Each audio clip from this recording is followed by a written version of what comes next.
What up, y'all? Today we are going to be fixing the NFL. And what I mean by that is we're just going to be fixing conference realignment because everyone knows it is a joke. You have like the Cowboys in the same division as like Pennsylvania, which is ridiculous, or like Miami in the same region as New England. It's just a mess. So we're going to be realigning that. We're going to be changing pretty much everything. But before we really get into this, I want to say this has nothing to do with like, is this realistic or not? Because everything I say is not realistic. It's never gonna happen. It's just a fun thing that that would be pretty fun to see. This would make zero sense TV wise, financially wise. There's no real business reason to do this for the NFL. I just want to make that clear. This is not like some expectation or what they should do. This is just like a fun thing that'd be cool to see. So we'll just get started with the new conference realignment. Let me just make this a laser pointer. So as you can see here, there's no AFC or NFC. There is now four conferences with no divisions. So no more AFC North, AFC South, no more, all that stuff. Instead, we have these new four conferences. We have the Western Conference in yellow that has all your westernmost teams. It's the Cowboys, Broncos, Cardinals, Niners, Rams, Chargers, Raiders, and Seahawks. We have the Southeast in turquoise, or whatever that color is. Pretty similar to Dolphins logo, which is pretty funny. But yeah, we have the Dolphins, Bucks, Jags, Falcons, Panthers, Titans, Saints, Texans. You can see them. We have the Atlantic Conference, which is, I think, in my opinion, the best one because it's all so bunched up together, easy to make rivalries, easy for fans to go to games. It's Commanders, Ravens, Eagles, Steelers, Bills, Giants, Patriots, Jets. And then we have the Central Division that is the Chiefs, Vikings, Packers, Bears, Colts, Bengals, Browns, and Lions. So I made it like this because geologically, this makes the most sense out of a bunch of different combinations I did. I tried separating it into north and south. Problem found with that. This guy right here, the Seahawks, very very annoying team. The Seahawks. They're just kind of doing their own thing. I tried East and West, but then we would have teams like the Colts being on the West, having to play like the 49ers, which I didn't like all that much. I think this is fun. It's new. We still retain some old rivalries. Like we still have most of the NFC East and the Atlantic. We still have Patriots Bills, Patriots Jets. We still have pretty much the entirety of the NFC West. Actually, almost the entirety of the AFC West. We have I believe all of the AFC South. Yes, we have all of the AFC South, and we have some new rivalries that make sense. Like we'll have Dolphins, Bucks, and Jags as the Florida guys. Then maybe throwing the Falcons in there, which is very close to Florida. We have Ravens, Commanders. We have all of the New York teams into one. We still, we have Bears, Colts, neighboring states. Uh, yeah, I mean, I just like how this is. I think it's cool. And I think it makes a cool regular season, which we'll move on to. We're going to skip the preseason because nothing really changes. The regular season, this is like an example schedule. We'll move on to this later. But the new schedule, we have 16 total weeks. One of them is, as you can see right here, is a bye week for everybody. I'll get into that later. 14 total games. That might not sound fun to some of you because that's less football. But when we get to playoffs, you'll see I think 14 games is good. So how the schedule is going to work is you have seven in-conference games, play every one once, and seven out-of-conference games. And the out-of-conference games is a little similar to what it's like for like what it is right now. You'll play one conference. You'll play three teams from one conference. This conference will change every year. So, like, for the example I had with the Commanders, I made this the Western Conference. You have the Seahawks, the Cardinals, and the 49ers. And then you have the Dolphins and Texans for the Southeast. And then you have the Bengals Colts for the Central Conference. Next year, maybe, though, now they play the Central Conference three times and then the Western Conference twice. So that'll change every year. That's what they do right now with AFC versus NFC. Like, I'll use the Commanders as an example. I believe right now it's the AFC South. They play the entirety of the AFC South. And the next year that will be different, and they won't play the AFC South for another 4 years. It's going to be similar to that. Yeah, you're gonna have one random bye week in between the weeks 5 and 12. Again, very similar to how the NFL does in real life. And then yeah, everybody gets a week 16 bye week, so that way they have some rest time before the playoffs. And I think this is fun because I mean, you still have like the division rivals. You still play them every year. The games are still important. Uh, and it's just more spread out. It's just this makes the most sense for the way the conferences are realigned. If I'm being honest, I like the way how the real NFL works, where you play every team twice. But if we wanted to do that for this conference realignment, it's too many games, too many injuries. It wouldn't work. So then we're moving on to the first playoffs. Yes, that's right. We have two separate playoffs. This first one, I think it's sort of like how it works in high school, where you have four simultaneous playoffs, one for each conference. So you'll have like a Central playoffs, a Western playoffs, a Southeastern playoffs. You get the point. Every team makes the playoffs, so that may make the regular season less important to some people. But I think that's how it should be. I think the playoffs should be much more important than the regular season. Uh, but yeah, everybody makes the playoffs. You could see maybe that means you could see like some upsets, like the Broncos being the 49ers or something like that. Also, I didn't make these teams like based off what I think of them right now. I mean, they partly are. It's like very rough estimate, but yeah, I just wanted to get that out of the way. But yeah, the seeding is based off regular season record with conference record and head to head like games as tiebreakers. So, for example, let's say 49ers and Cowboys finish with the same record.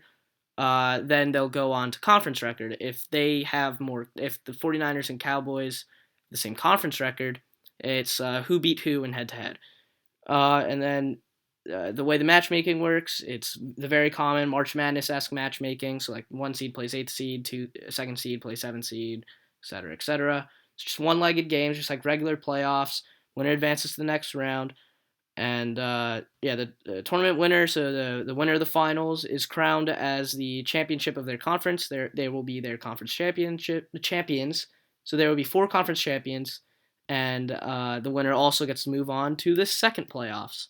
So how this second playoffs will work is every champion from each conference advances, and the way the matches are designed, it's seeded again. So if let's say the 49ers make it, they went 13-4 the regular season.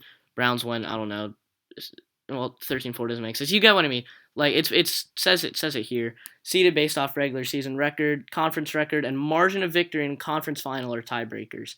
So instead of head to head, because mostly teams won't play head to head, so that can't be used as a tiebreaker. What I did instead is the final tiebreaker. Let's say the Dolphins and 49ers, they had the same record, and they had the same conference record. Then the tiebreaker would be, okay, who won by more points in the conference final? If the Dolphins won by 3 and the 49ers won by 10, then the 49ers would get the first seed. The winners of the first round move on to the final here, and it's not pictured, but the losers of each round go to a third place game, and obviously the winner of that gets third place. Winner of this one, Super Bowl champions. And then the draft, how the draft is going to work, I decided to remove round 7 because it's kind of unnecessary in my opinion. If you want a guy really bad, sign him as an undrafted free agent, but usually 7th rounders don't make that big of an impact. I mean, undrafted free agents usually make a bigger impact than 7th round picks. Picks 1 to 28 are determined by regular season records, so the conference playoffs doesn't really have anything to do with the draft. So I mean, that means that it like incentivizes teams to do well in the playoffs, not have to worry about draft position if they think their team really isn't good enough. And then picks 29 and 32 are determined by second round playoff performances. So if you lose the first round, you lose in third place game, you got pick 29. If you win the first game, lose in the Super Bowl, pick 31. I think you get it. The normal free agent compensatory picks are still here. It still works the same. Not entirely 100% sure how they work exactly, but I have a rough understanding. If you lose someone of a certain value, you get a certain pick. But I added these new injury compensatory picks. I'll explain those later. Those are a little bit complicated. Well, never mind. I'm not going to explain them later. I'm going to explain them right here. So there's 10 total picks awarded, one third round pick, two fourths, three fifths, four sixths. The teams are chosen based off who was affected most by injury. And the way that we're going to discern this is by using cumulative, that word, data, considering the amount of players that were hurt, the amount of time missed by, like, total, and the importance of the player missed. So, like, you could lose, like, more players for more time, but maybe they're all backups. Usually, the importance of the players miss is the more important one. So, yeah, the most affected team receives third round pick. Second and third most effective team gets a fourth. The fourth and sixth most affected team receives a fifth, and the seventh to 10th most affected team receives a sixth. So then moving on to additional info, everything in-game is reviewable now, so now pass interferences are reviewable again, even though last time that happened was a bit of a mess. Roughing the passers are reviewable, which we really need, and then everything else that is still reviewable, still spot balls. You can review flags, like maybe you think they missed a holding, you can review that. No more Thursday Night Football, because Thursday Night Football is an absolute joke. No team is at even close to 100%. The games are boring. It's late. People have work. Uh, it's, again, money has nothing to do with this, so you don't need to worry about that. No more Thursday Night Football. This could be replaced by some Saturday Night Football, or Friday Night Football, but Thursday Night Football, gone. If a player sustains 3 concussions in a span of 7 weeks, the player must be shut down for the rest of the year. This is what might happen to Tua. He already has like a third concussion scare. Concussions are a huge problem in the NFL. It's the reason why some of these players are dying or acting crazy, like Junior Seau, rest in peace. Concussions, they are very serious. I might even lower this to 2 and maybe this to 6, but I feel like that was a little bit overkill. Please tell me what I should make this rule, because I'm not 100% certain what it should be. I like 3 in the span of 7, but I do also like 2 because concussions are just so scary. There's going to be no midseason firing of head coaches unless, certain NFL rules are broken. This is to avoid outright tanking, because no one likes outright tanking. And it's sort of the same here. New head coaches have a minimum of 2 years as a head coach, unless NFL rules are broken, like they do something they're not allowed to do. This is to give them a fair shot. I mean, this is what most people do anyways. But I mean, this is to give the coach a fair chance. Give them, I think 2 years is a good amount of time to prove that they should be a head coach. New trade deadline is going to be at week 10. I don't really like it slap in the middle of the season, because I feel like it's too early. I like it sort of at week 10 because teams have a really good idea whether they're a good football team or not, and they could use this to make maybe a late playoff push since everyone makes the playoffs. I just like week 10 more. There's a lot more new awards. There's 24 total, and there's no more MVP awards. I have a list of them here. I will read them out to you. I didn't make a graphic for this because it'd be too crammed.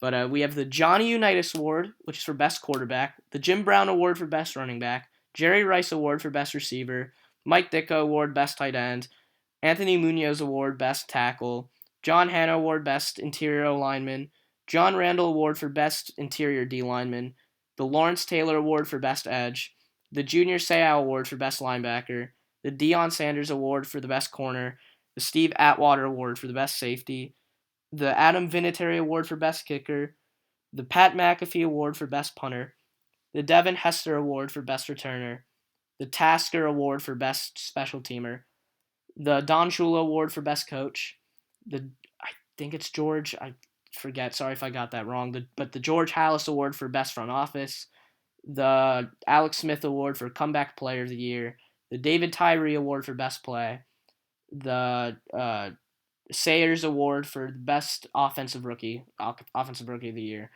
the Night Train Lane Award for Best Defensive Rookie, the Walter Payton Man of the Year is still here, but the John Riggins Award is a new name for the Super Bowl MVP, and there's now a playoffs MVP, and that is called the Julian Edelman Award.